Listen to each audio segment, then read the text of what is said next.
Hello, growers. If you enjoy podcasts like this one, tune into my podcast In Search of Soil on YouTube for a deep dive into the mysteries beneath our feet. Join me as I explore topics such as mycorrhizal fungi, mushrooms, compost, biochar, and more. It's a soil nerd's dream.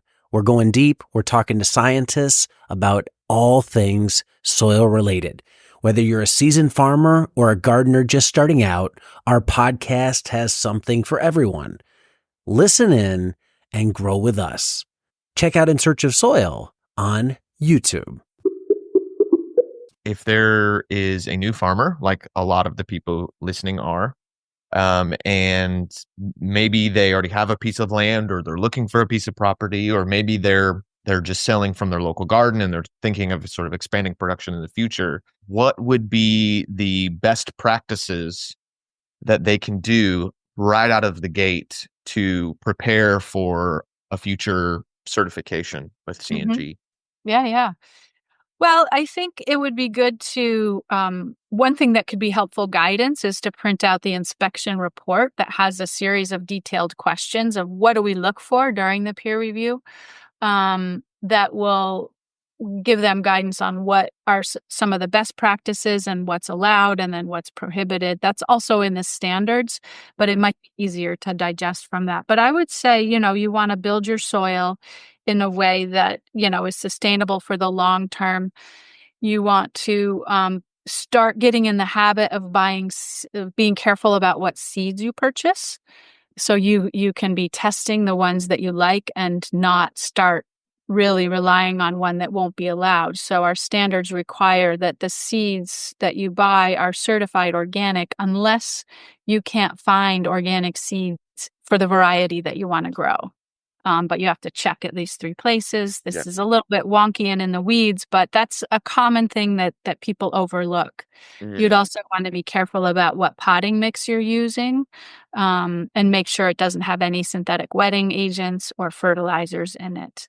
If you make a mistake and you start, you use it one year and then you want to apply the next year, as long as you agree to change that, you wouldn't be prevented from participating, but it's a good thing to get in the habit of and know which products work for you. Yeah, and I've done this from the beginning and always encourage other new growers that I talk to, especially when it comes to soil amendments and inputs. It's like, if it's not OMRI, don't use it. Obviously, there are a lot of products, and if you purchase from a company like Seven Springs, even if a product, like we'll use Neptune's Harvest, for instance, their products, I don't believe they are OMRI approved, but on Seven Springs website, it says it's NOP, National Organic Program certified.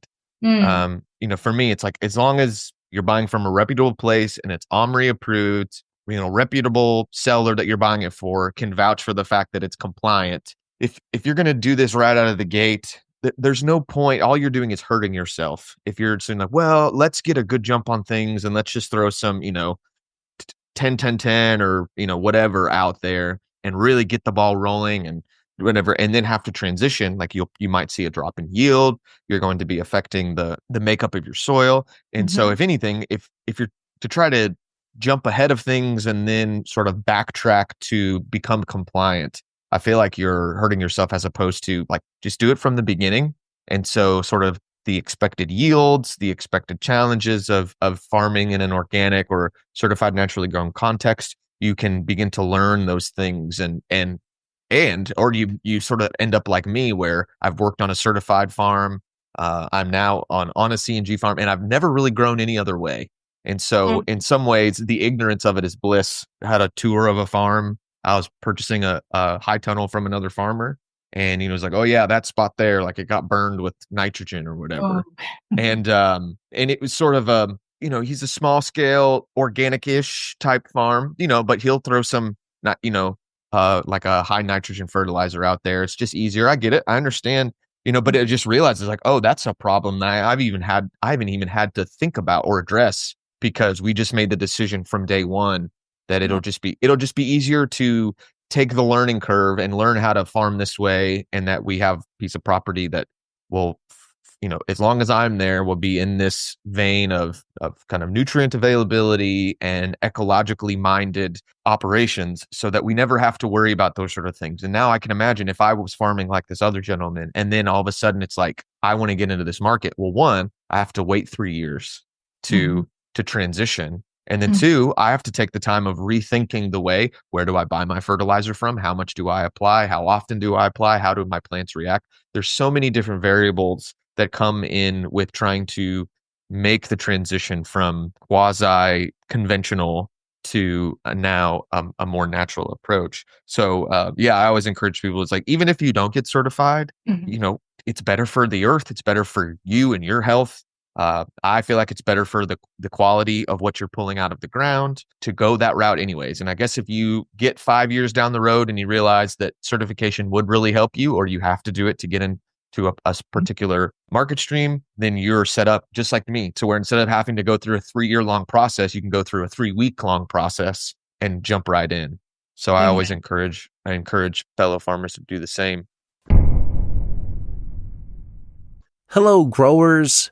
Looking for a simple way to supercharge your diet with powerful nutrients? Meet broccoli microgreens. These tiny sprouts pack 10 to 100 times more nutrition than mature broccoli, making them a true superfood. With their mild flavor, broccoli microgreens can be added to any meal or smoothie, giving you a tasty health boost. They're easy to grow, ready in just 7 to 9 days, and thrive in various environments. Rich in sulforaphane, calcium, vitamin C, vitamin A, iron. They protect your cells and fight inflammation. Perfect for boosting your health goals or as a market crop. Start growing them today and experience the benefits. Get 100% organic, pathogen-tested and pathogen-free broccoli microgreen seeds at shop.moderngrower.co or using the link below.